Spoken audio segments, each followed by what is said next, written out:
अपराध की दुनिया में दो सरजमी बहुत कुख्यात रही हैं। आतंक की दुनिया में भी एक ज़िला बहुत कुख्यात रहा है। आतंक की बात करें तो आजमगढ़, और बदमाशी की बात करेंगे तो गोरखपुर, और ऑर्गेनाइज्ड क्राइम की बात करेंगे तो मुंबई।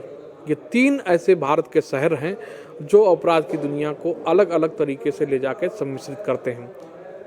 इन तीनों का जो मिक्स्ड कल्चर तैयार हुआ है, जो बेहतरीन मिक्सचर तैयार हुआ है, वो हरियाणा, पंजाब और राजस्थान के बॉर्डर पर उभरता हुआ दिखाई पड़ रहा है। नया शिकागो है अपराध का शिखर, जहां एक के बाद एक लगातार और नए अपराधी बन रहे हैं, और लगातार नए अपराध की सरजमी तैयार हो रही है, और नए तरीके, नए पैंतरे भी आजमाए जा रहे हैं। एक मुंबई की बात चली है तो उस अपराधी जो भारत का सबसे बड़ा अपराधी है, आतंकी है, उसका जिक्र करना बहुत महत्वपूर्ण हो जाएगा।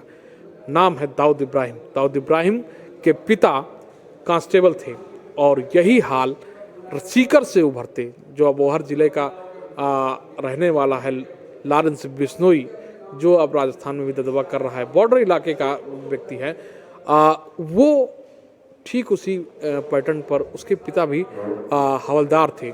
और वो भी, ये दो अपराधी भारत में ऐसे दिख रहे हैं, एक तो भारत छोड़ के भाग चुका है और ये दूसरा अपराधी अभी जेल में है, ये दिख रहे हैं कि किस तरह से पुलिस के सिस्टम को वो जानते हैं और किस तरह से अपराध को वो अपने तरीके से फ्लो करते हैं। यानी लॉरेंस बिश्नोई जेल में बैठकर बड़े आराम से फेसबुक के माध्यम से हत्या की धमकी देता है, हत्या की घोषणा करता है कि हमने कराई है, व्हाट्सएप के माध्यम से कॉन्ट्रैक्ट देता है, और ये सब जेल के अंदर से होता है, और फिर भी कोई रोक नहीं पाता। इस पूरे सिस्टम को किस तरह से देखते हैं दोनों में, दाऊद इब्राहिम और लॉरेंस बिश्नोई में इस कनेक्शन को, और किस तरह से जेल के कानून कायदे को ढाता बता रहा है? जी बिल्कुल, सबसे पहले बात करते हैं लॉरेंस बिश्नोई की। तो लॉरेंस बिश्नोई की जो पिता थे वो पुलिस में थे, और जो पुलिस की जो दांव पेच हैं, पुलिस की जो है, वो सारी चीज़ें लॉरेंस बिश्नोई में देखी जा सकती हैं। उसको पता है कि पुलिस किस तरह काम करती है। जो लॉरेंस बिश्नोई के पिता है, उनकी इच्छा थी कि उनका बेटा पुलिस में अधिकारी बने, लेकिन किन्हीं हालातों की वजह से, जैसा वो कहता है कि बोले कि एक समय ऐसा आया जब वो पुलिस में जाने के बजाय अपराध की दलदल में घुसता चला गया। कहते हैं कि अपराध में जाने के बाद फिर वो उसमें बैक एंट्री नहीं होती, वो वापस नहीं लौट सकता, रिटर्न नहीं होता। और यही वजह है कि लॉरेंस बिश्नोई ने जो मकाम पुलिस में बनाना चाहिए था वो अपराध में बनाया। उसकी एक छोटी सी वानगी मैं आपको यहीं बताना चाहता हूँ कि जब वो जयपुर पुलिस लॉरेंस बिश्नोई को लेके आई थी, तो उसको देखने के लिए पुलिस में भी बहुत ज़्यादा क्यूरियोसिटी थी कि किस तरह का लगता है। मैं खुद वहाँ पे उसको कवर करने गया था और देखा एक दुबला पतला लड़का, और उसका इतना भारी नाम, और जिसके नाम से सिक्का चलता है, जो कभी किसको सुपारी देता है, कभी किसको मारने की बात करता है। तो देखने के बाद अगर कोई देखे तो यही कहे कि बोले कि इस तरह के भी गैंगस्टर होते हैं। वहीं पुलिस कर्मियों में होड़ मची हुई थी कि उसको सबसे पहले देखें। जो पूरा आसपास का जो क्षेत्र है वो पूरी तरह छावनी में तब्दील हो गया था। उसका जो सिक्का कह सकते हैं अपराध के, उसमें कि किस तरह है कि उसकी जो सुरक्षा में हजारों पुलिसकर्मी तैनात थे। तो कहीं ना कहीं अगर दाऊद इब्राहिम को भी इसी तरह, इब्राहिम की बात करें तो उसके पिता भी पुलिस में थे।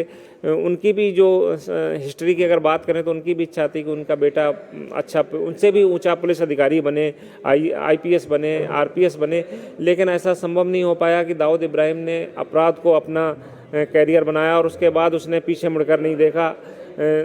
जिस तरह से जो पुलिस कर्मियों के बच्चे हैं वो इस तरह से अपराध में आ रहे हैं, तो वो कहीं ना कहीं ये साबित करते हैं कि जो उनके माता पिता हैं वो उनकी देखभाल सही तरीके से नहीं कर पाए, और जिस तरह से उनको जाना चाहिए था वो नहीं भेज पाए।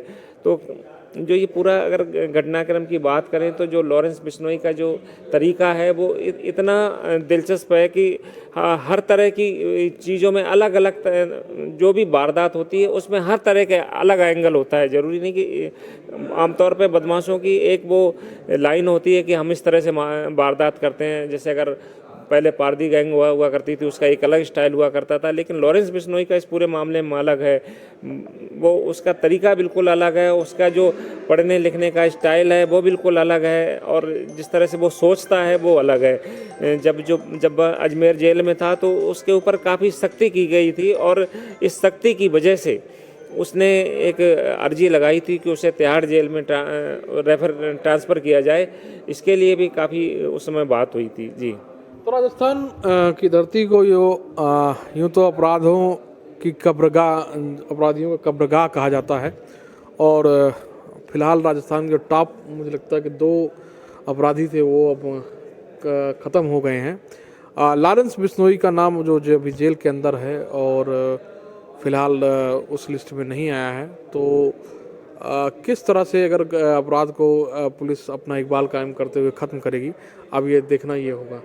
तो ये ललित तिवारी जी, अपराध संवाददाता, राजस्थान पत्रिका के, आपको ये बता रहे थे कि किस तरह से दोनों में समानता है, दाऊद इब्राहिम और लॉरेंस बिश्नोई में। तो फिलहाल इतना ही, मिलते हैं अगली खबर पे।